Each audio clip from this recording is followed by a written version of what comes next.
Tapi kalau secara moral dan etika, pihak keluarga Mas Agus harus bisa mengelola uang itu dengan bijak. Karena awal tujuan dari uang itu adalah untuk kebutuhan berobatnya Mas Agus. Karena memang dari awal yang bergerak untuk membuka donasi untuk Mas Agus adalah pihak Mbak Nopi atau yayasan.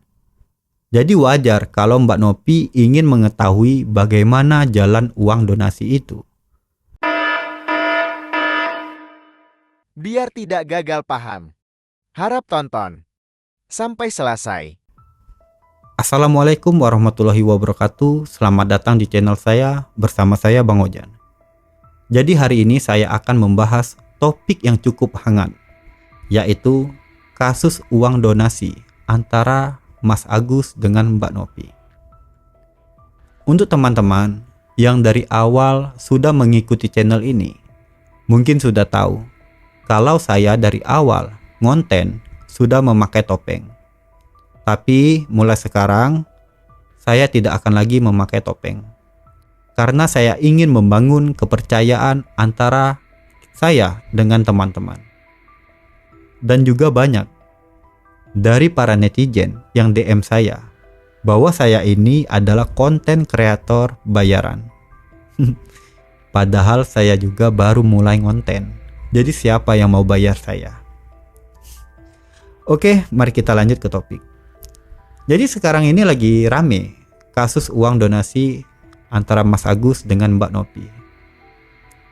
Yang saya ikuti dari perkembangan kasus ini, sebenarnya masalah ini simple, nggak rumit. Masalah ini bermula karena adanya ketidakjujuran dari pihak Mas Agus terhadap Mbak Nopi.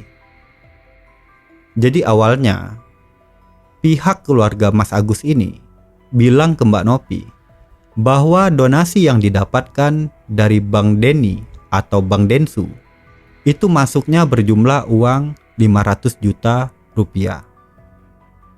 Dan setelah dicek lagi, mungkin besoknya atau lusanya oleh keluarga Mas Agus, total uang donasi yang masuk hampir mencapai 1,5 miliar rupiah.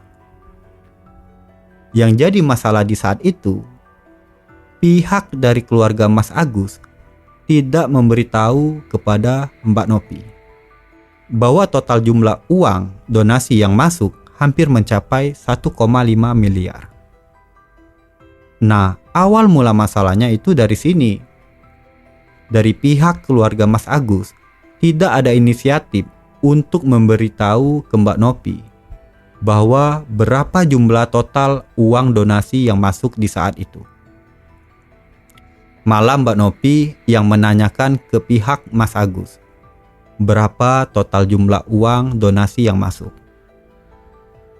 Dan Mbak Nopi sangat kaget saat itu mengetahui bahwa total uang donasi yang masuk ke Mas Agus mencapai 1,5 miliar. Mungkin dari situ Mbak Nopi juga mikir, kalau dia tidak nanya langsung ke keluarga Mas Agus, mungkin tidak ada inisiatif dari pihak Mas Agus untuk memberitahu ke Mbak Nopi berapa jumlah seluruh uang donasi yang masuk. Ini yang membuat Mbak Nopi merasa tidak ada rasa transparansi antara pihak keluarga Mas Agus terhadap Mbak Nopi. Akhirnya Mbak Nopi berinisiatif untuk mengecek mutasi rekening Mas Agus. Dari situlah ketahuan ada sejumlah uang yang keluar dari rekening Mas Agus. Ada yang keluar 250 juta, ada yang 50 juta, ada yang juga 98 juta. Dan ada isu yang sudah berkembang bahwa uang 98 juta yang keluar dari rekening Mas Agus adalah uang untuk saudaranya Mas Agus untuk membayar hutang atau pelunasan rumah saudaranya Mas Agus. Dari situlah puncak masalah ini berlanjut, membuat para netizen menyerang pihak Mas Agus dan keluarganya. Saya tidak bilang apa yang dilakukan oleh para netizen itu benar atau salah. Tapi wajar kalau netizen mempertanyakan kemana saja aliran dana donasi itu keluar. Karena maaf saja, itu uang orang banyak. Dan awal orang mau berdonasi itu adalah untuk Mas Agus, agar Mas Agus bisa berobat dan sembuh dari sakitnya, bukan malah untuk keperluan yang lainnya, apalagi untuk keperluan yang keluar dari zona pengobatan Mas Agus. Dari situlah netizen menyerang keluarga Mas Agus dan Mas Agus, sampai katanya Mas Agus depresi dan istrinya ingin mengajak Mas Agus untuk bundir.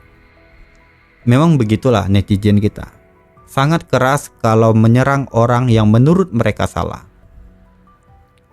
Jujur saja, saya merasa ada yang janggal setelah melihat penjelasan dari pihak keluarga Mas Agus.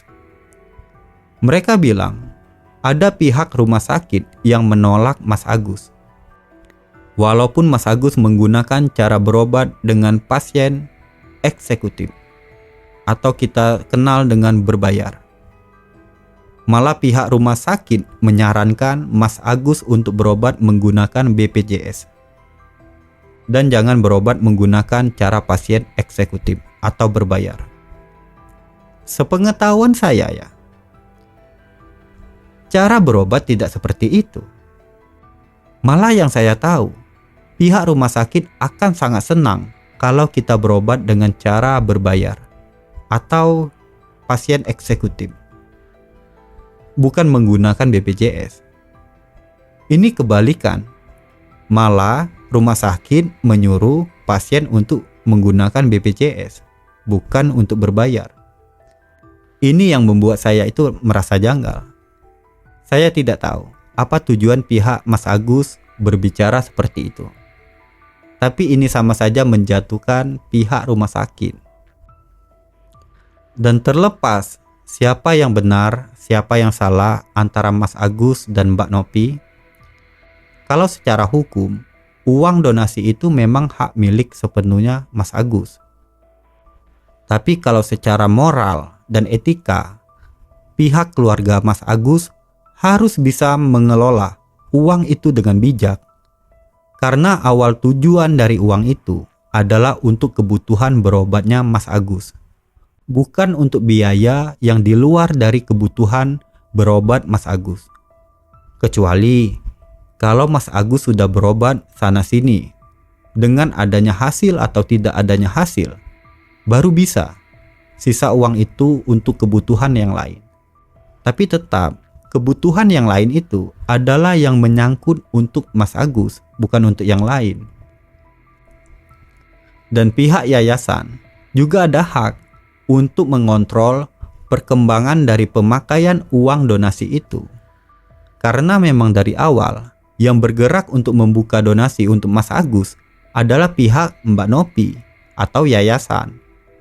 Jadi wajar kalau Mbak Nopi ingin mengetahui bagaimana jalan uang donasi itu.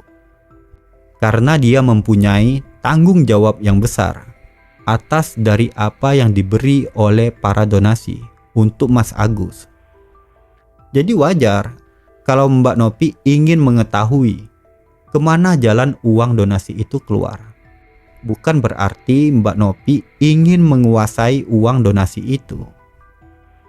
Tanggung jawab Mbak Nopi itu besar, baik itu untuk Mas Agus, para pemberi donasi, tanggung jawab dari yayasan, dan tanggung jawab dari Tuhan.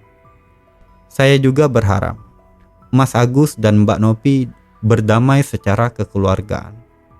Daripada heboh sana-sini, awalnya niat kita mau menolong, yang timbul malah rasa benci. Dan untuk para netizen, janganlah ngebully Mas Agus. Kasihan, apalagi dengan kondisi kekurangannya Mas Agus sekarang. Mending kita doain biar beliau cepat sembuh dari penyakitnya. Oke, mungkin sampai di sini saja pembahasan hari ini. Semoga hari-hari kita selalu dilindungi dan diberkahi oleh Sang Maha Pencipta, yaitu Allah Subhanahu wa Ta'ala. Assalamualaikum warahmatullahi wabarakatuh.